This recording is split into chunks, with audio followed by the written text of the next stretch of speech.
Si tu apprécies mes vidéos, n'hésite pas à t'abonner et à activer les notifications pour ne rien manquer sur la chaîne. Salut tout le monde, bienvenue sur la chaîne MeatWriter pour cette revue numéro 68 et aujourd'hui c'est retour dans l'univers des bootlegs puisque nous allons nous intéresser à cette figurine, à savoir celle de Charon. Alors Charon ou Charon, les deux prononciations existent, donc moi je vais adopter Charon. Charon de l'Achéron, et là aussi Achéron, Achéron, c'est à vous de choisir, de la marque Shine Time étant a priori l'alias de Great Toys, en version EX face à la version existante officielle mais en version classique de chez Bandai. Les objectifs de cette revue vont être au nombre de 3. Le premier, ça va être de voir ce que vaut cette figurine nouvellement sortie en termes de qualité, de robustesse. Deuxième objectif, ça va être de voir si cette figurine Shine Time est fidèle ou pas au Setei. Et enfin, troisième et dernier objectif, qui va d'ailleurs guider tout ce comparatif, c'est de voir ce que vaut cette figurine par rapport à la figurine Bandai existante. On commence tout de suite avec les tarifs. La figurine Bandai à droite est donc une figurine classique sortie en 2015. À l'époque, son tarif devait être aux alentours de 80 €, mais aujourd'hui, cette figurine et son tarif s'échelonne, on va dire, de 130 à 250 € en fonction de est-elle neuve ou d'occasion, et si elle est d'occasion, de son état. Donc vous voyez que le panel de prix est quand même assez étendu. Je vais pas dire la même chose de cette figurine Great Toys Shine Time qui vient de sortir, même si son tarif peut varier entre 75 et on va dire 100 €. Alors moi personnellement je l'ai eu à 75 € livraison incluse, donc j'ai l'impression que pour les figurines bootleg c'est un peu comme pour les figurines Bandai, plus on les achète tôt et moins on les a chers, et plus l'on tarde et plus on a une inflation des prix. Donc ça vous permet de réfléchir également à vos achats futurs. N'attendez pas trop avant de faire l'acquisition d'une figurine qui vous intéresse, parce que sinon, eh bien, vous êtes condamné à l'acheter plus cher. Pour ce qui est de la figurine Shine Time, elle vient de sortir, donc au moment où je suis en train de tourner cette vidéo, nous sommes en avril 2022. Remarquez d'ailleurs que cette mention de l'année figure en bonne place sur la boîte, comme d'ailleurs c'était le cas pour la figurine précédemment sortie par la marque, à savoir celle de Kagao. Alors d'ailleurs, justement, transition parfaite avec la boîte. La boîte que vous avez face à vous, donc de cette figurine Shine Time, est assez ressemblante à celle que je vous avais décrite pour la revue de Kagao de la même marque, à savoir un vrai packaging avec des éléments représentatifs de ce que la boîte contient. Donc ici, la marque a choisi, d'ailleurs comme c'était le cas pour le Kagao, de montrer la forme objet du personnage, qui est d'ailleurs fidèle au Setei. Vous avez également présent sur la boîte un fond très sombre avec ce qu'on pourrait assimiler à des étoiles. Donc bon, là ça fait référence a priori à la fois à un ciel étoilé, mais aussi et surtout je pense à l'ambiance des enfers. Alors si je dis ça, eh bien si on fait abstraction des étoiles, nous avons des reflets violets et rougeâtres que l'on a assez présent dans les épisodes de Inferno de la série. Donc c'est plutôt bien de la part de la marque Bootleg d'avoir utilisé cette référence. Figure également sur la boîte des mentions intéressantes. D'abord la mention de l'identité du personnage, Charon. Également sa fonction, Botman. Alors Botman, c'est quelqu'un qui est sur un bateau, donc qui navigue sur un bateau. Ici, le terme passeur serait plus approprié, puisque c'est exactement la fonction de Charon, de faire passer les âmes des mortels vers les enfers, en passant justement par le Styx, Styx le fleuve des enfers. Donc ces mentions-là figurent en bonne place sur la boîte et surtout permettent d'identifier clairement cette figurine comme appartenant à l'univers de Saint Seiya. Alors bien sûr, la mention Saint Seiya ne figure pas sur la boîte, mais pour quiconque connaît la série, il est très facile d'identifier le personnage. Autrement dit, la marque, et c'était d'ailleurs le cas pour le Kagao que j'avais chroniqué sur la chaîne, a choisi clairement de mettre carte sur table et de ne pas essayer de dissimuler ce qu'est ce personnage, chose qu'elle faisait par le passé. Également présent sur la boîte, ici un numéro, alors numéro qui pour moi est très obscur, donc j'ai marqué 818 avec un 0 devant. On pourrait croire que c'est une date au départ, hein, par exemple août 2018, mais ça n'aurait aucun sens puisque nous sommes en 2022. Donc je ne sais pas trop à quoi correspond ce nombre. Hein. Si jamais vous avez une idée, eh bien n'hésitez pas à le mentionner en commentaire. Vous avez enfin donc tout en bas les mentions d'origine de la figurine, donc ST étant le logo pour Shine Time, encore une fois alias a priori de Great Toys. Le fait que cette figurine est fabriquée en Chine, donc on revendique clairement ici que nous sommes dans l'univers de la contrefaçon. Tout ça pour dire que ici il n'y a aucune volonté d'essayer de dissimuler le fait qu'on est en train de copier une figurine existante ou à minima un personnage existant. Donc ça c'est pour ce qui est de la version EX de chez Shine Time. Pour ce qui est de la Bandai, eh bien, vous allez y retrouver les éléments modernes d'une boîte classique de chez Bandai, à savoir le personnage en position neutre, et à sa droite vous avez cette fois-ci la forme objet. Rappelez-vous qu'à partir de 2012, il me semble, Bandai n'a plus le droit d'utiliser les images de l'animé, donc en lieu et place de ces illustrations, maintenant vous avez la forme objet, et c'est bien entendu ce que vous avez ici sur cette boîte. Également présent sur cette boîte Bandai, en plus des logos habituels, une mention ici supplémentaire qui signale une figurine issue du Collector Shop. Donc à l'époque, cette mention signalait en fait une figurine qui était distribuée souvent en moins grand nombre qu'une figurine du circuit classique. D'où le fait que cette figurine sera très difficile à trouver à bon prix. Donc ça c'était pour ce qui est du recto de la boîte. Maintenant donc on va passer aux tranches. Donc du côté de Shine Time, alors je vérifie à chaque fois que je suis dans le cadre, eh bien rien du tout, hein, si ce n'est le fond que je décrivais tout à l'heure, tandis que du côté de Bandai nous avons simplement le symbole de la forme objet. Ensuite, vous avez sur l'autre tranche exactement la même chose chez Bandai et exactement la même chose chez Shine Time. Donc on arrive sur le verso. Eh bien, rien à déclarer pour la figurine de chez Shine Time. En revanche, pour chez Bandai, eh bien, vous avez simplement le personnage en position d'attaque, alors d'attaque-défense, hein, puisqu'il utilise ce qu'il appelle le Rolling Hole, c'est-à-dire la rame qui tourne. Donc celle-ci est normalement destinée à arrêter l'attaque de l'adversaire. Donc d'ailleurs, vous voyez les éléments lumineux qui symbolisent simplement les météores de Seiya, donc le Pegasus Ryuseiken, qui vient s'entrechoquer sur cette rame qui lui sert de défense. Vous pouvez voir que la boîte arbore ici un fond rouge, que je décrivais d'ailleurs tout à l'heure sur la boîte Shine Time, donc qui est très présent dans les épisodes Inferno. Également présent sur la boîte des éléments très classiques, donc le personnage en position d'attaque, la forme objet qui est montée ici, donc qui vous permet vraiment d'avoir un visuel de ce que vous aurez une fois monté dans la boîte, et également présent les configurations de visage. Donc vous voyez qu'elles sont assez peu nombreuses, hein. Rappelez-vous c'est une figurine classique, donc une seule configuration de visage civil et une seule configuration de visage casqué, mais bon ça on le découvrira davantage lors de la découverte des contenus. Donc ça c'est pour ce qui est du verso, ne reste ici qu'à mentionner la partie haute de la boîte. Donc rien à déclarer sur la boîte de chez Shine Time, et ici simplement eh bien, le visuel d'une Pandora Box, alors même si on ne peut pas parler vraiment de Pandora Box, pour les surplis, donc pour la version Bandai. Pour ce qui est maintenant du dessous de la boîte, eh bien, encore une fois rien à déclarer sur la version Shine Time, et simplement les mentions légales pour la version Bandai. Vous remarquez que à cette époque-là, Bandai ne mettait pas de visuel sous la boîte, mais ne mettait simplement que les mentions réglementaires. Donc voilà pour ce qui est de ces packaging. On va se retrouver dans un instant avec la découverte des blisters. C'est parti pour les contenus, avec du côté de la marque Bandai la traditionnelle notice de la même couleur que celle de la boîte. Vous avez donc le plan de montage. Voilà, donc vous avez notamment ici le montage de la forme objet. Et au verso de celle-ci, vous avez simplement une fiche signalétique du personnage. Vous allez retrouver par exemple sa taille et aussi la correspondance entre les pièces qu'il porte sur son armure et celle de la forme objet. Voilà. Pour ce qui est de la marque Bootleg, eh bien j'ai coutume de dire rien à signaler, mais ici, eh bien non, il y a quand même quelque chose. Vous avez deux photocopies qui vous mettent en garde simplement sur le montage. D'abord, le montage de la mèche de cheveux arrière, qui a priori ne se monte pas de façon habituelle, où on a coutume simplement de déloger la pièce complète qui vient accueillir le visage de la base de cou.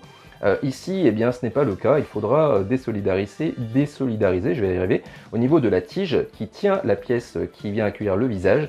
Donc bon, ça évidemment on le verra plus en détail lors du montage, mais en tout cas c'est quand même très sympa de leur part de nous faire ici cet avertissement, parce que on serait plutôt habitué à le faire de la manière que j'ai décrite il y a un instant. Là c'est quand même différent. Donc il faudra évidemment prendre garde à cet avertissement. Donc ça, premier élément. Et deuxième élément, c'est pour ce qui est du montage de la ceinture et du protège-abdomen, puisque vous voyez qu'on nous dit qu'il faut plutôt mettre la ceinture d'abord et ensuite venir glisser le protège-abdomen avant de monter le plastron. Donc bon, ça, encore une fois, on verra ce que ça donne au niveau du montage tout à l'heure. Donc ça c'est pour ce qui est de la paperasse. Maintenant on va s'intéresser aux blisters. Donc de part et d'autre il y a des blisters. Alors pour ce qui est de Bandai, ce n'est absolument pas une surprise puisque c'est toujours le cas. En revanche, pour ce qui est de la marque Bootleg, il y a plein de marques où vous avez la majeure partie des éléments qui sont en sachet. Ici ce n'est pas le cas. L'immense majorité des pièces sont dans des blisters. Il y a quand même quelques pièces en sachet que je vais vous montrer après. Mais pour ce qui concerne les pièces d'armure, en tout cas, elles sont dans des emballages comme celui-ci. Ce qui offre l'avantage d'éviter les pets de peinture avec des pièces qui pourraient s'entrechoquer dans des sachets. Donc ça c'est vraiment bien. Pour ce qui est maintenant des contenus, eh bien, vous avez un blister principal qui est celui qui laisse apparaître le personnage. Donc vous voyez que du côté de chez Bandai, il est dans son intégralité, avec des mains civiles et son visage, alors que du côté de la figurine Great Toys, il n'y a pas de mains civiles et les visages ne sont pas directement montés sur le personnage. Ils sont dans un sachet à part. En dehors de ça, vous allez retrouver dans ces deux blisters quasiment les mêmes pièces, donc c'est-à-dire les pièces du bas de l'armure. Donc vous voyez ici les protèges jambes, donc avec les cuissardes ici. Vous avez ensuite les protèges avant-bras, les brassards ici chez Bandai et ici sur la figurine Great Toys, et les épaulières. Donc ça c'est pour ce qui est de Bandai. Maintenant vous avez en plus sur la figurine Great Toys le protège abdomen qui est ici et le plastron qui est là. Donc ça c'est pour ce premier blister. Vous avez également ici des petites genouillères qui viennent se mettre en dessous de la pièce qui protège le bas des jambes. Petites genouillères qui ne sont pas existantes sur cette figurine classique. Mais bon, ça j'y reviendrai une fois la figurine montée. Donc ça c'est pour ce blister principal. On a ensuite second blister pour la figurine Great Toys et deuxième blister pour la figurine Bandai, puisqu'il y en aura un petit troisième. Donc vous allez retrouver ici la fameuse barque de Charon. Alors cette barque qui normalement est les ailes du personnage, donc ça j'y reviendrai également lorsque le personnage sera monté. A noter que c'est quand même très bien de la part de Great Toys de nous la fournir, sachant qu'on ne peut pas faire la forme objet avec la figurine bootleg. Donc à partir de là, cette barque qui normalement sert à faire la forme objet aurait très bien pu ne pas être donnée par Great Toys.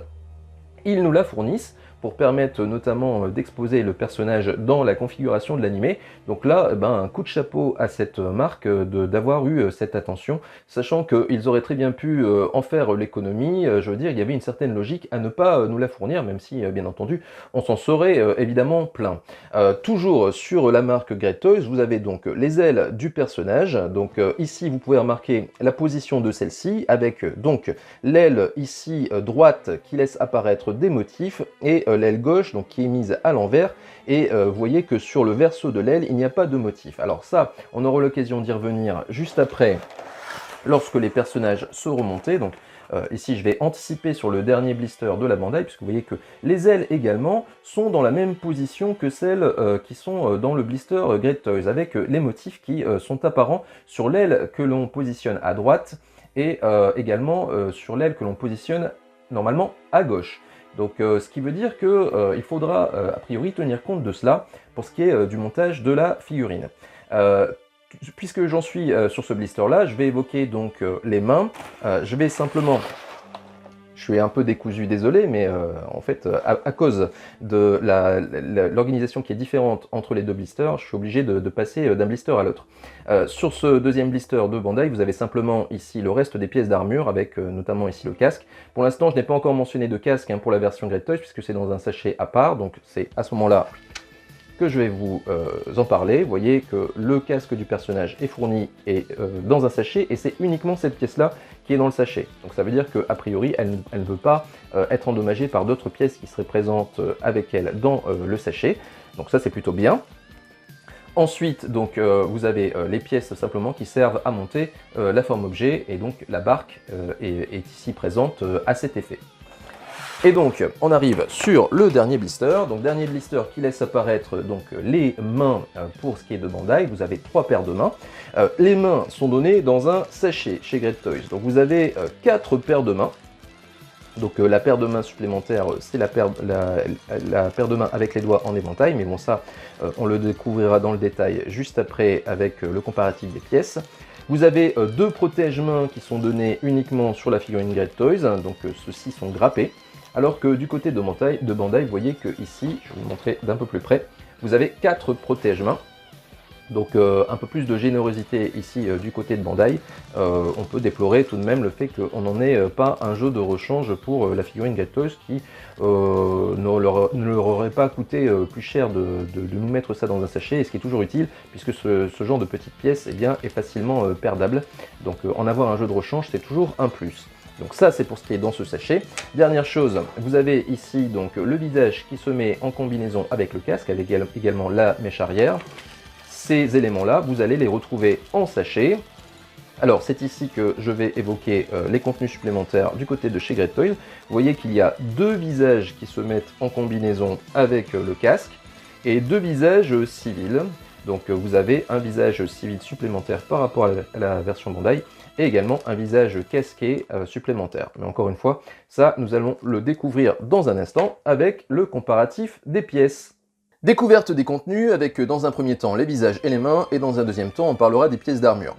Vous avez donc à gauche ici la version Great Toys et à droite la version Bandai, et le premier constat qui s'impose, c'est que du point de vue du nombre, la victoire va par KO à la version Great Toys. Vous remarquez qu'il y a 4 paires de mains à gauche, 3 paires de mains à droite, 4 visages chez Great Toys, seulement 2 visages chez Bandai. Donc là, il n'y a absolument pas photo. Maintenant, en termes de qualité, eh bien, c'est ce qu'on va essayer de juger, d'abord avec les mains. Donc du point de vue de cette première main, ça va être l'occasion aussi pour moi de vous parler du protège-main. Seulement 2 protège-mains chez Great Toys, 4 chez Bandai. En termes de forme, vous voyez que c'est tout à fait similaire, si ce n'est que en termes de proportion, c'est plus haut et plus large chez Great Toys. C'est absolument normal puisque on veut essayer bien entendu de coller aux proportions d'une IX. Donc ça, c'est pour ce qui est du protège-main. A noter également que le protège-main de Great Toys ne tient pas très bien sur les mains. Donc ça, je l'évoquerai davantage pour le montage. Du point de vue de la qualité, eh bien, vous allez pouvoir juger ici que la mise en peinture des mains pose problème chez Great Toys. Vous voyez que là, la peinture a pas mal débordé sur les doigts, ce qui n'est absolument pas le cas chez Bandai. Vous remarquez également ça clairement sur la partie intérieure de la main.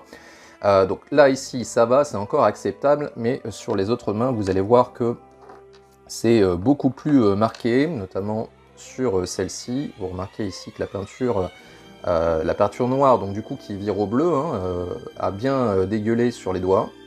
Donc, il a les doigts vraiment bleutés, presque violacés. Et c'est comme ça aussi bien sur la partie extérieure que la partie intérieure de la main. C'est aussi très marqué sur la main qui tient la rame. Vous voyez ici, c'est vraiment pas très propre au niveau de la mise en peinture. Et c'est la même chose, vous voyez, sur la partie intérieure. Alors que du côté de chez Bandai, ben c'est nickel.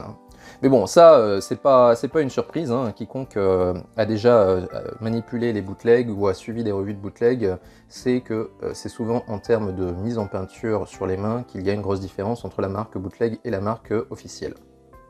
Donc ça, à noter que c'est la main supplémentaire sur la version Great Toys.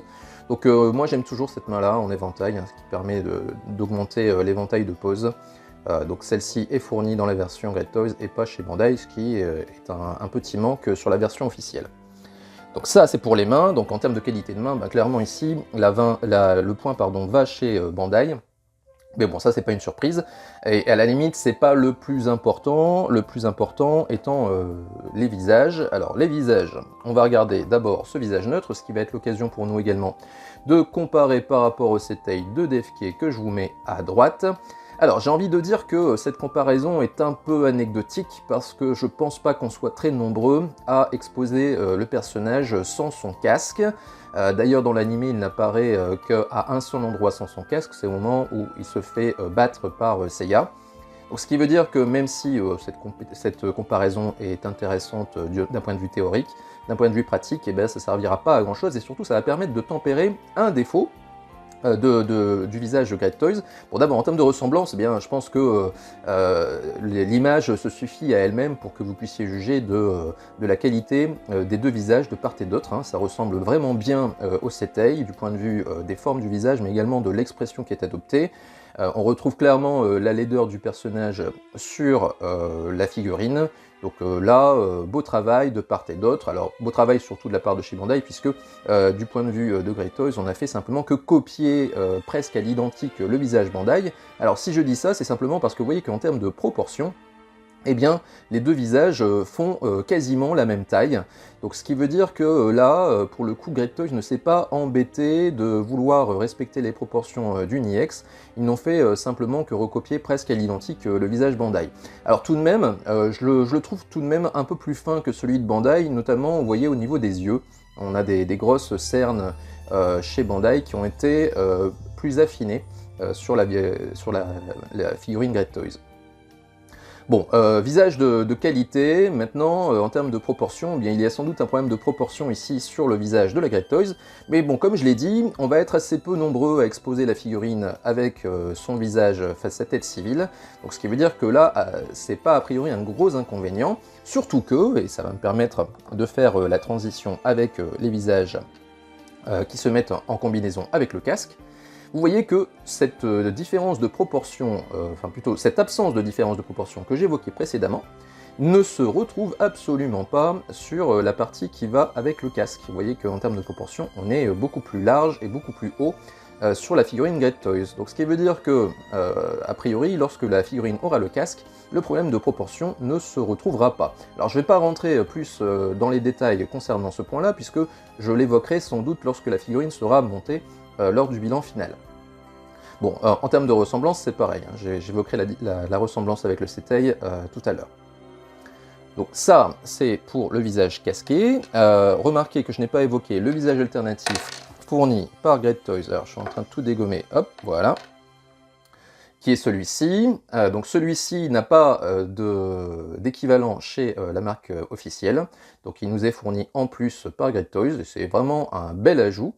Donc ça permet d'avoir une expression faciale supplémentaire. Donc comme je l'ai dit tout à l'heure, ce visage-là a priori ne servira pas à grand chose. En revanche, vous pourrez utiliser l'alternatif de la version casquée où vous avez le personnage qui a les dents serrées. Voilà. Et enfin, donc juste pour terminer ce comparatif, je vais évoquer simplement les chevelures. Alors, il y a un système de tenue des chevelures qui est totalement différent de part et d'autre. Vous avez du côté de Bandai une chevelure qui va se fixer par l'arrière du crâne, alors que sur la figurine Great Toys, elle se fixe sur le dessous de la tige qui vient accueillir les visages. Bon, en termes de qualité, c'est du bon boulot de part et d'autre. Vous voyez qu'on n'a pas trop de bavure de plastique sur cette chevelure. Elle est plutôt bien réalisée, aussi bien sur Great Toys que chez Bandai. Je ne l'ai pas évoqué d'ailleurs hein, sur le visage civil, mais au niveau de la chevelure, vous voyez que c'est plutôt du bon boulot. Bon, on a une délimitation qui est plus marquée sur la figurine alternative, mais bon là encore une fois, c'est du très classique. Mais en termes de qualité de réalisation des mèches, eh bien, c'est plutôt bien. On a déjà vu bien pire sur les marques bootleg. Donc ça, c'était pour les visages et mains. Je vous retrouve dans un instant avec les pièces d'armure. Allez, on évoque les pièces d'armure. On va commencer d'abord par les parties extérieures avec les rames. Alors, rames qui sont presque identiques. D'ailleurs, en termes de longueur, c'est pareil. En termes d'épaisseur de l'extrémité de la rame, c'est pareil. La différence entre les deux, eh bien, ça va être au niveau du coloris. Alors, je pense que vous allez le voir assez nettement ici. Donc, regardez, il y a des alternances de parties violacées et de parties noires chez Bandai. Donc, notamment hein, pour le manche. Alors que du côté de chez Great Toys, eh bien, c'est plutôt un noir verdâtre. Et ici, eh bien, c'est la marque alternative qui est dans le vrai, donc ça vous le verrez dans l'insert qui est à droite. Vous remarquerez qu'au niveau de la rame, eh bien, c'est du vert et du noir. Donc ce qu'a essayé de reproduire un peu Great Toys, même si c'est plus foncé que ce que vous avez sur l'insert à droite. Donc au final, eh bien, on peut regretter simplement une chose, c'est que la rame soit un petit peu sous-dimensionnée sans doute pour la Great Toys, mais on peut se satisfaire du fait qu'en termes de fidélité, c'est mieux. Donc ça, c'est pour les rames que je vais mettre de côté. On va continuer sur l'extérieur et on va évoquer les ailes, et là il y a quand même pas mal à dire. D'abord en termes de dimension, mais vous voyez que les proportions cette fois-ci sont bien respectées, hein, la pièce Great Toys est plus imposante. Maintenant en termes de design, eh bien, vous voyez que c'est la copie conforme chez Great Toys de la version Bandai, c'est-à-dire qu'on a essayé vraiment de reproduire au mieux les arabesques qui sont à l'intérieur de l'aile. Maintenant, le souci, c'est que ces arabesques ne sont pas présentes ni d'un côté ni de l'autre dans la version animée de Caron. Donc, ce qui veut dire que pour nous, dans notre collection, dans notre exposition, il va y avoir un problème qui va se poser, c'est est-ce qu'on expose le personnage avec visible ces arabesques ou pas. Alors, la logique voudrait que si on respecte le montage Bandai, eh bien souvenez-vous de ce qu'on avait dit lors de la découverte des blisters, ici chez Bandai, il s'agit d'une aile droite. Donc on ne peut a priori l'exposer qu'à droite. Si on essaye de camoufler les arabesques, malheureusement, il va y avoir un problème qui va se poser, enfin deux problèmes en fait. D'abord, premier problème, c'est ici. Vous voyez qu'on a clairement un trou sur l'extrémité inférieure de l'aile, ce qui veut dire qu'on ne peut pas exposer le personnage avec un trou apparent, alors que de l'autre côté, c'est clairement plein. Donc clairement, le remède serait pire que le mal. Et deuxième raison qui veut que celle-ci soit une aile droite, c'est que quand on pose l'aile à plat, alors je vais essayer de vous la poser à un endroit où on peut le voir, vous voyez, donc quand on la pose à plat comme ça, eh bien on se rend compte qu'elle est incurvée, et donc la partie incurvée, normalement, se met vers l'arrière. Et c'est exactement la même chose pour la figurine Great Toys. Donc ce qui veut dire que, il y a eu pas mal d'encre qui a coulé sur ce problème-là. Pour ce qui est de votre exposition, eh bien, si vous mettez cette aile-là comme ça, à droite, avec visible les arabesques, eh bien, vous êtes dans la logique du montage de la Bandai, et vous êtes aussi dans la logique du montage qui était espéré a priori par Great Toys, et également dans la logique de la courbure de l'aile. Donc ça, vous pourrez le voir notamment sur l'insert que je mettrai à droite, et vous vous rendrez compte également sur l'insert à droite qu'il n'y a pas non plus, il n'y a pas davantage d'arabesque sur la partie arrière de l'aile. Donc ce qui veut dire que soit vous choisissez de respecter le montage Bandai, et d'ailleurs le montage Great Toys, et aussi la courbure de l'aile, et dans ce cas-là vous mettez les arabesques apparents, soit vous utilisez une astuce, et cette aile droite, eh bien, vous la faites devenir aile gauche, mais donc ce qui vous fera gagner en fidélité sur la partie visible, à savoir les arabesques qui seront absents, mais la contrepartie, c'est que la courbure de l'aile ne sera plus fidèle à ce qu'elle devrait être dans la réalité, c'est-à-dire une courbure qui doit se faire vers l'arrière. Remarquez qu'il n'y aura pas le défaut que j'évoquais tout à l'heure sur la Bandai, à savoir cette partie-là, elle est pleine des deux côtés, donc normalement il n'y aura pas de souci de ce côté-là. Donc en fait c'est le choix de chacun, et il n'y a pas de bon ou mauvais choix, hein. C'est vraiment ici une question de priorité personnelle. Donc ça c'est pour les ailes que je vais laisser de côté. On arrive sur le reste des pièces, et donc là deux philosophies différentes, puisqu'on a une philosophie IX à gauche et une philosophie classique à droite, ce qui veut dire que qui dit IX dit également pièce qui protège l'abdomen, donc le corset qui va se mettre en conjonction avec le plastron. Donc le corset en fait va venir se mettre à l'intérieur du plastron. Donc remarquez qu'à cet effet, eh bien, Great Toys a bien prévu la jonction, puisque vous avez une partie centrale, un triangle noir qui vient épouser les tonalités de peinture du plastron. L'inconvénient, l'avantage, c'est que le système est mobile. L'inconvénient, c'est qu'il y a des ratés, et notamment ici, il y a un raté, si vous voyez que sur la partie arrière de ce corset, on a une peinture qui est différente du reste du plastron. Donc là, je pense que ici, Great Toys a voulu émuler la peinture qui est sur la Bandai. Alors, sur la Bandai, c'est un autre système. Pour l'instant, je vais mettre ça de côté. Sur la Bandai, vous avez donc une ceinture avec un prolongement qui vient, lui, se fixer dans la partie plastron. Donc le résultat est un peu meilleur du point de vue de la jonction du coup, mais on perd en mobilité. Donc vous avez moins le décroché entre le plastron et la ceinture, mais vous perdez en mobilité puisque ici il n'y a pas d'articulation du coup. Remarquez également que Bandai a fait en sorte de faire une jonction plus naturelle avec ce triangle noir que j'évoquais tout à l'heure. Remarquez également que sur la partie arrière de la ceinture, eh bien, vous avez ici un gris foncé en fait, qui vient à peu près épouser la partie gris foncé de l'arrière du plastron. Donc c'est un peu plus foncé hein, sur la partie du plastron, mais ceci est dû à la différence de matière entre métal et plastique. Donc c'est pour ça que vous avez une différence de tonalité, mais qui n'est pas aussi tranchée que ce que je vous ai montré tout à l'heure sur la Great Toys avec le corset qui était beaucoup plus clair que la partie arrière du plastron. Donc c'est pour cela que ici, eh bien, il y a un raté du côté de chez Great Toys. Vous voyez qu'il y a quand même une grosse différence de coloris entre l'arrière du plastron ici et l'arrière du corset. Bon, ça c'est un peu dommage.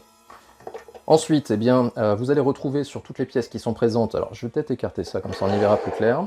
Donc sur toutes les pièces restantes, eh bien, vous allez trouver une caractéristique commune, à savoir des pièces Great Toys qui sont plus grandes et souvent plus larges que les pièces de Bandai, mais ceci est bien entendu dû au fait que nous avons une figurine qui est EX du côté de chez Great Toys et une figurine classique du côté de chez Bandai. Alors on va remarquer ça sur les jambières. Vous voyez qu'en termes de proportion ici, eh bien, on est beaucoup plus haut chez Great Toys, et également plus large. Donc bon, ici je ne vais pas encore juger de la fidélité, hein, ça je le ferai plutôt comme d'habitude sur la partie comparative bilan, mais déjà à ce stade, eh bien, je pars avec un biais plutôt positif, dans le sens où ici Great Toys n'a pas fait l'erreur qu'ils ont pu commettre, notamment sur leur V1, avec un non-respect de proportion par rapport à la figurine classique. Ils ont essayé bien entendu d'agrandir les pièces qui composent l'armure. Donc ça c'est visible sur la partie jambière, enfin bas de la jambe, c'est également visible sur la cuissarde. Donc en termes de proportion, eh bien, je serais tenté de dire que pour l'instant on est plutôt parti sur de bonnes baises. Bon, je ne vais pas m'étendre non plus hein, sur la partie arabesque, hein, ça encore une fois, j'en parlerai davantage lors du comparatif bilan. Je précise un truc, hein, c'est que cette petite genouillère donc, qui vient se fixer en dessous de la partie basse de la jambe n'est présente que sur la Great Toys, donc là c'est plutôt un point positif puisque ça nous permet de camoufler le trou du genou lorsque le personnage a la jambe un peu pliée. Sur la partie ceinture, eh bien, on va retrouver la différence de proportion que j'évoquais tout à l'heure. Vous voyez qu'on est plus long, plus allongé chez Great Toys, hein, sur la partie avant. Voilà. On va évoquer les avant-bras, sur lesquels eh bien, vous allez retrouver la même chose que précédemment, proportion plus grande sur la Great Toys. Caractéristique commune, vous voyez que la partie basse ici de l'avant-bras, c'est une partie en plastique. Eh bien, Great Toys l'a reproduite à l'identique, hein, c'est aussi du plastique ici, sur cette partie qui vient protéger le poignet. Ensuite, pour ce qui est des brassards, vous allez retrouver la même différence de proportion. Voilà. Alors à noter ici hein, qu'on a des arabesques hein, qui sont absentes hein, sur la partie brassard, alors que du côté de chez Bandai, nous l'avons. Hein. Mais encore une fois, là on jugera de la fidélité ensuite. Et on va terminer donc par les deux dernières pièces. Donc au niveau de l'épaulière, vous allez retrouver la même chose en termes de différence de proportion. Alors, c'est les mêmes épaulières, donc c'est l'épaulière droite. Vous remarquez la différence de choix en termes d'ici de griffes hein, présentes sur l'épaulière. Donc là, eh bien, on peut voir la différence aussi en termes de coloris, hein, du violet contre du gris. Et puis, différence fondamentale surtout, eh bien, c'est le système d'attache de l'épaulière. Vous avez ici un système d'attache IX. Alors, je vais essayer de faire en sorte de vous le montrer le mieux possible avec la lumière. Donc très très articulé, contre un système d'attache classique, voilà, qui va limiter bien entendu les postes possibles, puisque ici vous n'aurez de la mobilité que de haut en bas, très très peu latéralement, alors que ici eh bien, vous aurez une mobilité dans tous les sens. Et il nous reste donc la partie casque. Donc au niveau du casque, vous avez là aussi une pièce plus imposante chez Great Toys. En termes de design, eh bien, vous voyez que c'est sensiblement pareil. On a des yeux qui sont peut-être un peu plus ronds sur la partie Great Toys. Au niveau des proportions, là aussi, on est plutôt cohérent, hein, puisque vous voyez qu'on est un peu plus large, notamment sur la partie de dessus du casque. Petite différence aussi qui existe, hein, c'est que cette partie corne là, elle est amovible hein, sur la version Great Toys. Bon, c'est pas un gros avantage hein, du tout, mais c'est totalement collé hein, sur la partie, sur la figurine Bandai ici. Donc voilà un peu pour les pièces. Maintenant en termes de qualité, eh bien j'ai pas repéré de gros défauts hein, sur la figurine Great Toys. Hein. Niveau qualitatif, c'est presque équivalent, si ce n'est équivalent à la version Bandai. Hein, si je mets à part le bémol que j'ai exprimé sur la partie arrière du corset. Maintenant, parfois, vous avez les petites différences de qualité. Vous voyez par exemple ici, vous avez une petite bavure plastique au niveau de l'aile qui n'est pas présente sur la figurine Bandai. Donc là, Bandai à droite et Great Toys à gauche. Donc voilà pour ce qui est des pièces en individuel. Donc là, on va passer maintenant au passage en revue du personnage sans armure. Allez, passage en revue de ses corps. Donc ça va être un petit peu comme si on comparait des oranges avec des clémentines, hein, dans le sens où à droite vous avez une figurine de type classique, donc vous avez un personnage qui fait aux alentours de 13 cm de hauteur, avec des points d'articulation en grand nombre, mais qui confèrent souvent moins de mobilité qu'avec un corps de type IX, qui fait en général une quinzaine de centimètres de hauteur, et qui, du point de vue de ses points d'articulation, a souvent des articulations qui ont une plus grande amplitude. Donc ça va être une première différence. Une deuxième différence va avoir trait au fait que ici nous avons un corps IX métal, alors que ici eh bien, nous avons un corps de type G3 classique, alors pas G3 amélioré, donc il n'y a pas d'armature de renfort métallique comme il peut y avoir sur les corps de type G3 amélioré, notamment comme par exemple sur le corps du Jamian, hein, que j'avais passé en revue sur la chaîne. Ici le corps est tout à fait classique, il n'y a pas de renfort. Donc justement on va s'intéresser au corps Bandai, donc corps de type G3, donc pas d'amélioration du point de vue de la rigidité au niveau de l'abdomen, donc résultat, eh bien, vous voyez que ça barloque pas mal, hein. C'est plutôt laxe, et c'est laxe également au niveau de l'entrejambe, puisqu'il n'y a pas non plus cette pièce de renfort métallique que je décrivais lors de la revue de Jamian. En dehors de ça, eh bien, c'est un corps qui n'est pas de mauvaise facture, si on part évidemment du principe que c'est un corps de type G3 classique, donc une rigidité qui est suffisante au niveau du haut du personnage, mais qui est malheureusement assez médiocre du point de vue du bas du personnage et de l'articulation entre la partie pectorale et la partie ventrale. Donc vous repérez également les les pieds en forme de babouche qui sont bien rigides. De ce côté-là, il n'y a rien à dire. Donc c'est un personnage qu'on peut quand même pas mal poser, hein. Maintenant, ça va être compliqué avec lui de faire des posings super élaborés, sauf à le rigidifier avec de la colle, comme je l'ai déjà montré dans des tutos. Donc ça, on le met de côté. On va s'intéresser maintenant au corps de la version IX, donc de chez Great Toys. Donc corps de type IX Metal, comme je l'ai évoqué tout à l'heure, donc vous allez avoir des articulations métalliques ici au niveau des genoux et au niveau des bras, et également au niveau de l'entrejambe. Donc ça va bien entendu normalement conférer plus de rigidité au personnage, donc c'est effectivement le cas hein, au niveau des bras, il n'y a rien à dire, c'est bien rigide comme il faut, sans être à l'excès. C'est aussi bien rigide ici, vous entendez notamment ici un crissement, alors un crissement qui n'est pas un crissement suspect comme il pouvait y avoir sur le Budgie modèle, hein. C'est vraiment un crissement ici de rigidité qui est largement suffisante, voilà. Donc rien à dire, c'est également très rigide au niveau de l'articulation de la partie pectorale, vous voyez que j'ai peine à la plier d'ailleurs. Et ça va être l'occasion pour moi de répondre un peu à une question qui m'avait été posée sur la revue du Kagao, puisque je n'avais pas mentionné ce détail, c'est qu'il y a aussi une partie métallique à l'intérieur du plastron, donc ça je vais vous le montrer notamment ici grâce au cou. Vous voyez que ici au niveau de la boule du cou, eh bien c'est une boule en métal, mais également vous pouvez voir ça aussi, alors j'ai du mal à le lever, vous voyez que c'est quand même très rigide, donc vous voyez ça aussi au niveau de l'articulation entre les pectoraux et la partie abdomen, c'est aussi métallique. Donc ce qui veut dire que ici, simplement, Great Toys a recopié presque à l'identique le corps IX Metal de chez Bandai, il n'y a rien à dire là-dessus, hein. Donc ce qui veut dire aussi que du point de vue des points en métal, eh bien, comme je l'ai dit, au niveau des bras, au niveau des genoux, également vous avez la partie ici, l'ergot, qui est également en métal, donc ce qui veut dire que moins de risque de le casser, bien sûr. Il n'y a pas de main civile sur ce personnage, donc vous voyez qu'il est j'ai déjà mis dessus en fait les mains d'armure. Remarquez que c'est aussi le cas hein, sur les corps IX Metal de chez Bandai. Du point de vue de la rigidité maintenant, donc pour le haut du corps, rien à dire. Pour le bas, au niveau des jambes, vous voyez que de haut en bas, pas de problème, c'est bien rigide, et c'est également bien rigide ici au niveau des genoux, et c'est le cas sur les deux côtés. Vous voyez que j'ai d'ailleurs peine à monter les jambes, hein. Bon, un petit peu de faiblesse ici au niveau de ce genou, mais rien de dramatique. Je pense que c'est aussi le poids des pieds. En revanche, là où c'est un peu insuffisant, c'est latéralement. Vous voyez, quand je fais ça, ça a tendance à baisser, hein. Donc là, j'ai quelques petites craintes au niveau du posing, mais bon, ça vraiment, je pourrais vous en dire davantage lors du bilan comparatif, où j'aurai effectué le posing, et puis je verrai bien si le personnage tient debout ou pas. Donc globalement, eh bien, si je devais juger comme ça, eh ben, je pars avec un biais quand même plutôt positif, hein. C'est un corps IX Metal plutôt de bonne facture, avec une rigidité qui m'a l'air suffisante, même s'il y a un petit bémol du point de vue latéral sur l'entrejambe. Donc voilà ce que je peux dire à ce stade.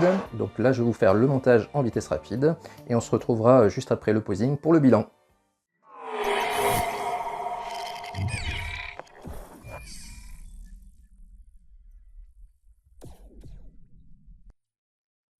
Allez, donc c'est parti pour ce montage, et je vais profiter du montage de la partie basse qui ne pose aucun problème pour vous parler un petit peu de ce que représente ce personnage de Charon pour moi. Eh bien, il fait partie de cette série de personnages typiquement kurumadiens qui servent un petit peu à faire baisser la tension entre deux moments de tension justement. Donc il est un peu dans cette lignée de Ichi, de l'Hydre pendant les Galaxian Wars, ou alors plus près de lui, le personnage de Zelos hein, dans la fin du Junikuhen. Et donc ici, eh bien, c'était simplement destiné à faire un peu baisser la tension entre l'OAV-13, hein, qui était en fait la tombée des bronzes dans le puits qui les amène vers les enfers, donc un moment assez dramatique, où on ne sait pas en fait ce qu'il va advenir d'eux. Et puis, juste avant, le combat de Orphée, qui est également plein d'émotions. Donc il fallait bien entendu faire baisser la tension, et donc à cet effet, il y a eu deux choses qui sont passées. D'abord ce personnage-là, hein, qui a un aspect un peu burlesque, avec son armure typée Joker, et également l'épisode de Seiya face à Markino. Donc dans le manga, il y a même un petit prout qui s'échappe de Seiya, où il fait un peu semblant que ce n'est pas lui qui l'a fait. Enfin bref, tout ceci est fait bien entendu pour faire baisser la tension juste avant ce combat épique de Orphée. Donc là, on va arriver donc sur le montage des bras, et ici, vous allez voir la mésaventure que j'ai eue, à savoir eh bien, l'attache du cou qui a cassé. Donc ici, eh bien, c'était une très mauvaise surprise pour moi, d'abord parce que je ne m'y attendais pas du tout, j'ai pas eu l'impression d'avoir forcé sur cette attache. Mais pourtant, eh bien, elle a cassé net, donc faites très attention. A priori, elle doit être fragile, ce qui est quand même un comble pour une attache métallique. Donc j'ai dû la recoller, et puis donc au final, bah, maintenant, ça tient correctement. Donc là, je suis en train de vous montrer ce que ça donne au niveau des ailes. Donc rappelez-vous, le problème, c'est que si on respecte le sens de montage qu'a prévu la marque, eh bien, vous allez vous retrouver avec les arabesques qui sont visibles, donc vers l'avant. Donc là, c'est ce que je suis en train de vous montrer. Donc là, du coup, à l'arrière de la figurine, ça devient fidèle. Mais donc sur la partie avant, eh bien, vous allez avoir les arabesques apparentes. L'avantage tout de même, c'est que vous aurez la bonne courbure d'aile et vous respectez le sens de montage qui était prévu au départ dans la conception de la figurine. Maintenant, on peut essayer de recourir à l'astuce d'inverser les ailes, donc pour faire en sorte que cette fois-ci, les arabesques ne soient pas visibles et que donc on soit davantage fidèle quand la figurine est de face, ce qui est bien entendu le cas majoritaire, mais l'inconvénient, c'est que vous avez cette partie d'aile en fait qui est très mal finie. Vous voyez qu'il y a des traces un peu de choc, des renfoncements qui ne sont pas esthétiques, et aussi la courbure d'aile n'est pas la bonne. Donc ce qui fait que en fait, vous avez des inconvénients pour les deux solutions. Donc moi personnellement, eh bien, de deux mots, j'ai essayé de choisir le moindre. Et donc, eh bien, au final, j'ai décidé de les monter de la même façon que ce qui était prévu par la marque au départ, c'est-à-dire avec les arabesques vers l'avant. Maintenant, eh bien, à vous de prendre votre décision, mais en tout cas, comme ça, vous aurez eu un visuel des deux possibilités. Donc là, on va arriver sur le montage des épaulières qui qui se montent très bien, ça s'est bien passé, j'ai pas ressenti de risque de casse ici. Elles tiennent bien également une fois montées, donc après manipulation de la figurine, je peux vous dire qu'il n'y a pas eu de souci d'épaulières qui soient tombées. Pour ce qui est du montage de la chevelure arrière, eh bien, j'ai respecté exactement ce qui était marqué sur la photocopie, à savoir démonter la pièce qui vient accueillir le visage, donc laisser apparaître la tige qui vient se fixer dans le cou, coulisser la chevelure sur celle-ci, donc la mettre bien à la base du cou, et ensuite repositionner la pièce qui vient accueillir le visage. Bon, tout ça se passe très bien, il faut un petit peu jouer par des mouvements de rotation pour faire repénétrer la pièce sur la tige, mais globalement elle se fixe bien. Donc le montage du casque ne pose pas de soucis. Alors petit bémol tout de même, c'est qu'on manque un petit peu de liberté de mouvement avec le casque, du fait qu'il vient un peu s'entrechoquer avec les épaulières, et ça c'est dû au fait qu'il y a un col, contrairement à la version Bandai, mais ça j'y reviendrai ensuite sur la partie bilan. Donc au final, c'est une figurine quand même qui est une petite tuerie, hein. Visuellement elle est vraiment très très agréable, et moi personnellement elle m'a agréablement surpris. Donc je vous laisse apprécier le rendu final de la figurine une fois montée, mais en tout cas, a priori, coup de chapeau à la marque Great Toys de nous avoir réalisé une figurine aussi agréable à regarder. On se retrouve pour le bilan juste après le posing.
De retour pour ce bilan, avec d'abord un mot sur le posing qui s'est globalement bien passé. Maintenant, mon conseil, c'est d'éviter les poses avec des jambes trop écartées, puisque sinon, avec la souplesse de l'entrejambe, la figurine a tendance à s'affaisser. On va maintenant donc, comme d'habitude, faire la comparaison avec le Setei que je vais vous mettre à gauche, comme d'habitude fourni par mon camarade DFK. On commence par le bas de la figurine, et de part et d'autre au niveau des pieds, il n'y a rien à dire, ils sont plutôt bien reproduits. Par contre, on va s'arrêter ici au niveau du bas des jambières, avec déjà un premier petit souci, ce sont les stries ici, au niveau du bas de la pièce qui protège la jambe. Donc ces stries-là sont absentes de la version animée. En revanche, vous verrez qu'ils sont présents sur la version manga. Donc ici déjà, on peut craindre le fait qu'il y aura sans doute un mix entre la version manga et la version animée. Si on remonte, on arrive maintenant ici au niveau du haut de la pièce qui protège la jambe, avec là, vous voyez, un motif en violet. Alors motif qui est, à mon avis, sous-dimensionné sur la version Bandai et de bonne dimension sur la version IX. Donc là encore une fois, vous avez une différence entre le manga et l'animé. Donc ici, au niveau de la Bandai, eh bien, on a plutôt des proportions pour ce motif-là qui correspondent au manga, tandis que ici, on suit davantage l'animé. Néanmoins, un petit bémol concernant la version IX, ici, la couleur de cette partie est un peu trop mate par rapport à la version de l'animé. Et de ce côté-là, la couleur qui est adoptée par Bandai est davantage proche, surtout que on a en fait une cohérence entre cette couleur-là qui est adoptée donc sur le bas des jambes, et également la couleur qui est adoptée, vous voyez, au niveau des brassards. Donc vous avez le même motif ici au niveau de l'avant-bras.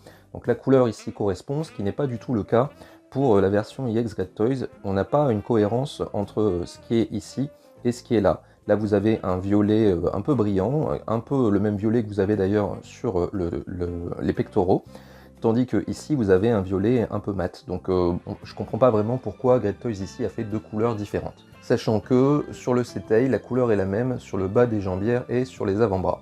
Rien à dire de part et d'autre concernant les cuissardes, elles sont plutôt bien reproduites et la proportion est la bonne aussi bien sur la version classique que sur la version IX.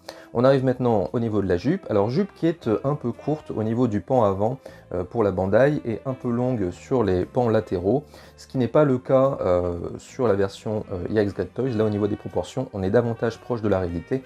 Vous voyez ça hein, notamment ici au niveau du pan avant de la jupe.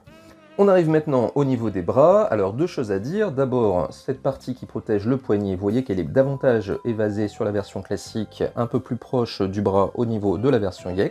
Là encore, eh bien, la vérité est plutôt sur la version IX. Hein. Encore une fois, on peut le voir sur le Setei qui est à gauche. Vous avez ensuite au niveau des brassards, alors on ne le voit pas très bien ici, mais je vous l'ai montré tout à l'heure quand on a fait la revue des pièces dans le détail, on a des arabesques qui sont présents sur le brassard sur la version classique, qui ne sont pas présents sur la version IX, et là encore une fois, si on suit l'animé, il n'y a pas d'arabesque, donc là encore une fois, la vérité est chez la marque Great Toys. Pour ce qui est de la partie centrale, eh bien là aussi le point va à la Great Toys. Vous avez une partie centrale qui monte de façon plus naturelle, alors que du côté de la version Bandai, vous avez un torse qui fait un petit peu tank. Vous voyez que c'est un petit peu trop bombé. Niveau épaulière, eh ben là ça va être un peu un match nul parce que du côté de chez Great Toys, vous voyez qu'ici il y a un écart entre les deux épaulières qui est un peu trop important quand on compare par rapport à ce qui est à gauche. Donc ici vous voyez que l'écart est plus réduit sur la version Bandai. Néanmoins, ce qui est mieux sur la version Great Toys, c'est ici au niveau des motifs des épaulières qui sont de la bonne couleur chez Great Toys et ils sont violets sur la version Bandai. Donc là, on a une différence par rapport avec l'animé. Un mot sur le col de la figurine. Vous avez donc sur la figurine IX un vrai col qui monte bien, alors que sur la version Bandai, vous avez une pièce qui est beaucoup plus plate. Donc là, encore une fois, la fidélité est du côté de la marque Great Toys. Maintenant, il y a un petit bémol, c'est le fait que, comme le casque est plus bas sur la pièce centrale, le casque a tendance à cogner sur les épaulières. Vous voyez ici, hein, la corne du casque repose sur l'épaulière, ce qui donc limite la liberté de mouvement au niveau de la position de la tête. Donc on n'a pas du tout ce souci-là sur la version Bandai. Mais bon, globalement, on arrive à s'en sortir et les positions de 3/4 sont tout de même possibles. Et puis surtout, la fidélité est là et c'est bien le principal. Enfin, dernier mot donc sur la tête. Donc là, encore une fois, je vais vous mettre en insert un gros plan sur le visage et vous remarquerez bien que de part et d'autre, eh bien, c'est vraiment très bien reproduit, aussi bien en termes d'expression du visage qu'en termes de forme du casque. Alors je ne vais pas reparler des ailes puisque j'en ai bien parlé précédemment lors de la découverte des pièces, mais on pourra regretter de part et d'autre la présence de ces arabesques qui ne sont présentes ni sur la version animée ni sur la version manga. Juste avant de passer aux points positifs et négatifs, je vais vous dire un mot concernant les deux barques. Donc, alors je vais les inverser. Ici, version Great Toys, ici, version Bandai. Vous voyez qu'en termes de proportion, eh bien, on a un respect à nouveau de la différence entre version IX et version classique. Alors, gros avantage, deux avantages pour la version Great Toys. Premier avantage, c'est que vous voyez qu'il n'y a pas à l'intérieur la tige ici qui permet de maintenir la forme objet, puisqu'il n'y a pas de forme objet pour la version IX, ce qui veut dire que les poses à l'intérieur de cette barque sont plus faciles que pour la version Bandai. Et deuxième avantage, c'est que comme cette barque est plus grande, eh bien, on a en termes de proportion un peu plus de cohérence par rapport à la version Bandai. Ce que maintenant je vais ajouter, c'est que il y a cette histoire d'ailes qu'il faut mettre ou qu'il ne faut pas mettre lorsque on a la barque, puisque normalement les ailes sont censées être les constituants de la barque. Donc ce qui veut dire qu'on aurait tendance à vouloir ne pas mettre les ailes quand Charon est sur la barque. Mais si on suit l'animé, eh bien, lorsque Charon est sur sa barque, il a bien ses ailes. Autrement dit, dans votre exposition, eh bien, vous pouvez tout à fait mettre Charon avec ses ailes dans sa barque, puisque dans l'animé, c'est exactement comme ça que ça se passe. On arrive maintenant aux points positifs et négatifs. Premier point positif, c'est que les pièces sont bien proportionnelles aux pièces de la figurine Bandai. Donc la figurine Bandai est plus petite parce que c'est une version classique. Autrement dit, ils ont fait une règle de 3, une règle de proportionnalité, pour obtenir des bonnes dimensions sur les pièces d'armure. Donc ça, c'est vraiment très positif. Deuxième point également positif, c'est qu'il s'agit d'une figurine totalement inédite dans l'univers IX. Cette figurine n'existe pas en version IX chez Bandai, donc ils ont créé cette figurine de toutes pièces. Ils ne se sont pas contentés de recopier intégralement la version Bandai classique en plus grand, ils ont aussi procédé à des améliorations notables en termes de fidélité. En effet, et c'est là le troisième point positif, le rendu global est vraiment très bon. On a une figurine qui est à la fois agréable à regarder, mais qui est aussi plus fidèle sur la version IX, fidèle à l'animé, par rapport à la version classique, qui elle se rapprocherait davantage du manga, ou en tout cas d'un mix entre manga et animé. Donc, bien sûr, la fidélité n'est pas parfaite, due à la présence des arabesques sur les ailes, mais globalement, le personnage ressemble énormément au design d'origine. On peut évoquer également comme point positif le corps IX Metal, qui est globalement rigide, même si, encore une fois, il n'est pas parfait. On peut tout de même maintenir les poses et la mobilité de la figurine est plutôt satisfaisante. Dernière chose, le choix des mains et des visages, qui est quand même bien plus important que sur la version classique. Néanmoins, la figurine n'est pas parfaite. Premièrement, on peut évoquer le tarif, qui est quand même assez important pour une figurine bootleg. On est maintenant aux alentours de 95 €, ce qui est quand même un peu cher pour une figurine non officielle. Deuxième point négatif, la rigidité de l'entrejambe est un peu insuffisante. La figurine a tendance à s'affaisser et faire le grand écart. Donc ça, malheureusement, c'est quand même un problème pour un corps IX Metal. On aurait préféré une rigidité plus importante. On a aussi une tête civile qui est légèrement sous-dimensionnée par rapport à la version Bandai. Bon, maintenant, ce que l'on peut dire simplement, c'est que cette tête civile ne sera sans doute pas utilisée pour l'expo, donc c'est quand même un défaut qui est quand même mineur. Enfin, on peut évoquer les mains qui sont mal mises en peinture, le fait qu'il n'y a que 2 protège-mains, le fait aussi que, a priori, l'attache de cou n'est pas forcément très solide, puisque moi, elle a fini par casser, donc faites attention à cela. Mais sinon, globalement, cette figurine est une vraie réussite de la part de la marque Great Toys. Ils sont capables de faire d'excellentes figurines. Cette figurine en est un parfait exemple. Donc tout ce qu'on peut espérer, c'est qu'ils continuent cette gamme pour pouvoir enrichir nos spectres. Donc voilà, vous l'aurez compris, eh bien, le vainqueur de ce comparatif est clairement la version IX de chez Great Toys. Donc vraiment une figurine réussie qui personnellement me plaît beaucoup.